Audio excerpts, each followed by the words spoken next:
श्री स्वामी समर्थ. नमस्कार मंडळी, तुम्हा सर्वांचं दिव्य शक्ती या चॅनलमध्ये मी स्वागत करते. तर मंडळींनो, तुम्हाला माहिती आहे का, देवघरात पाण्याने भरलेला कलश का ठेवतात? कारण यामुळे घरात अनेक चमत्कार घडू शकतात असं देखील सांगितलं जातं. मग देवघरात पाण्याचं भांडं किंवा कलश ठेवल्याने असं नेमकं काय घडतं, चला जाणून घेऊया. देवघरात पाण्याचं भांडं किंवा कलश ठेवण्याचे धार्मिक वास्तू महत्त्व आहे. त्यामुळे घरात सुख समृद्धी येते असं म्हणतात. पण त्या अगोदर तुम्ही जर आपल्या चॅनलला सबस्क्राईब केलं नसेल तर आता सबस्क्राईब करा आणि कमेंट बॉक्समध्ये श्री स्वामी समर्थ मात्र लिहायला विसरू नका. मंडळींनो, ती कशी येते तर सनातन धर्मात पूजाविधी जेवढी महत्त्वाची आहे तेवढेच पूजेमध्ये वापरल्या जाणाऱ्या या पवित्र साहित्याला देखील महत्त्व आहे. आपण अनेकदा पाहतो की घराच्या देवाऱ्यात किंवा पूजेच्या ठिकाणी तांब्याभर पाणी किंवा कलश ठेवला असतो. पण यामागे खरं कारण काय?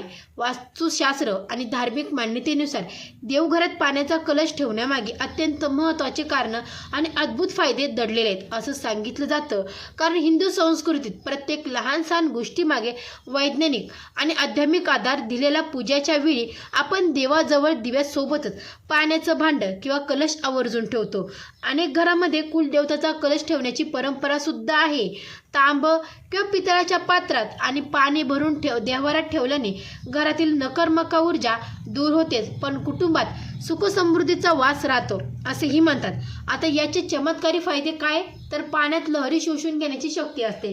देवघर अर्थात घरातली सकर्मक कोपरा, जिथे आपण पूजा करतो, श्लोक म्हणतो, मंत्र म्हणतो, तिथे आपल्या मनातही वाईट विचार येत नाहीत आणि वाईट बोलण्याचा प्रश्नच येत नाही. त्यामुळे तिथे कळशात पाणी भरून ठेवलं मंडळींनो, त्यामुळे तिथे कळशात पाणी भरून ठेवलेलं पाणी ते ऊर्जा शोषून घेतं आणि पुढील लाभ देतात असं म्हणतात. जसं घरात सकारात्मक ऊर्जेचा संचार होतो, पाणी हे जीवनाचं आणि शुद्धतेचं प्रतीक मानलं जातं. पूजेच्या खोलीत मंत्रोच्चार आणि दिव्याच्या ज्योतीमुळे ती सकारात्मक ऊर्जा निर्माण होती. ते देवघरातलं ठेवलेलं पाणी स्वतःमध्ये शोषून घेतं. त्यामुळे घरातील वातावरणातली नकारात्मकता नष्ट होते आणि संपूर्ण घरात एक प्रसन्न, शांत आणि पवित्र ऊर्जा खिळून लागते. दुसरी गोष्ट म्हणजे वास्तुशास्त्रानुसार देवघरात पाण्याचा कलश नेहमी ईशान्य कोपऱ्यात किंवा देवाच्या उजव्या बाजूला ठेवा असं म्हणतात. ईशान्य दिशा ही जलतत्वाची दिशा मानली जाते.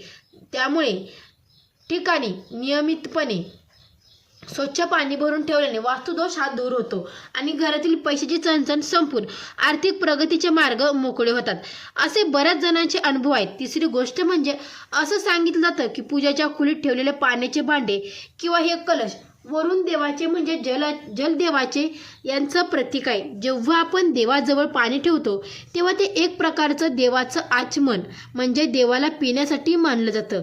त्यामुळे घरातील देवी देवता प्रसन्न होतात आणि कुटुंबातील सदस्यांना सुख, दीर्घ आयुष्य आणि उत्तम आरोग्याचे वरदान लाभते असेही म्हणतात. आता अनेक जण देवपूजा झाली की पाण्याचं भांडंही भरून ठेवतात.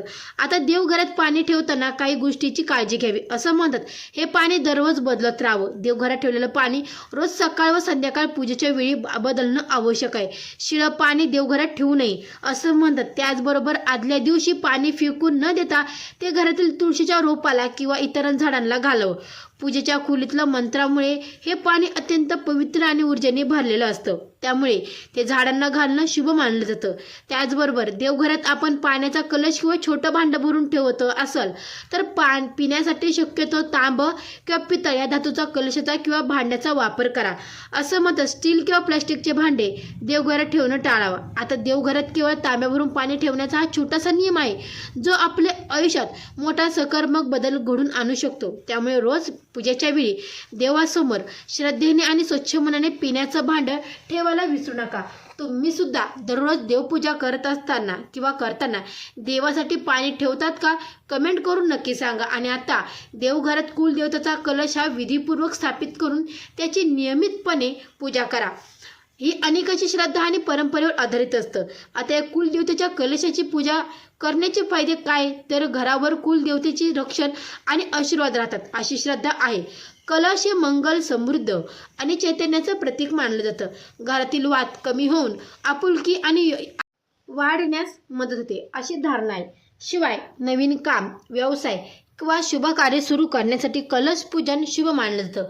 नियमित श्रद्धेने या कलशाचं पूजन केल्यास घरात लक्ष्मीची कृपा कायम राहते, अशी ही लोकपरंपरा आहे. त्याचबरोबर दररोजची पूजा आणि प्रार्थना मानसिक स्थैर्य वाढू शकते. व्यतिरिक्त नवरात्र, गुढीपाडवा, दिवाळी किंवा कुळचाराचा दिवशी कलश पूजनाला विशेष महत्त्व असल्याने आपल्याला कुलचाराप्रमाणे प्रत्येकजण कलश स्थापित करत असतो. मात्र कलश पूजनात काही गोष्टी लक्षात ठेवायच्या. कलश नेहमी स्वच्छ आणि पवित्र ठिकाणी ठेवा. नेहमी हळदी कुंकू, अक्षदा, फुल अर्पण करावे, पूजा करावी. कलशातलं पाणी वेळोवेळी बदलत राहावं. आपल्या कुळाचारानुसार पूजेची पद्धत असल्यास त्याचं पालन करणं अधिक योग्य मानलं जातं. आता कुलदेवतेचा कलश हा घरात स्थापित केल्याने आपल्या घरात धार्मिक मान्यतेनुसार काही गोष्टी घडत असतात. जसे घरात सकर्मक आणि सात्विक वातावरण निर्माण होतं. कुलदेवतेचं संरक्षण आणि आशीर्वाद कुटुंबावर राहतं. एवढंच नाही तर कुल परंपरा आणि संस्कार जपले जातात. त्यामुळे पुढील पिढीलाही कुलदेवतेचं महत्त्व समजतं.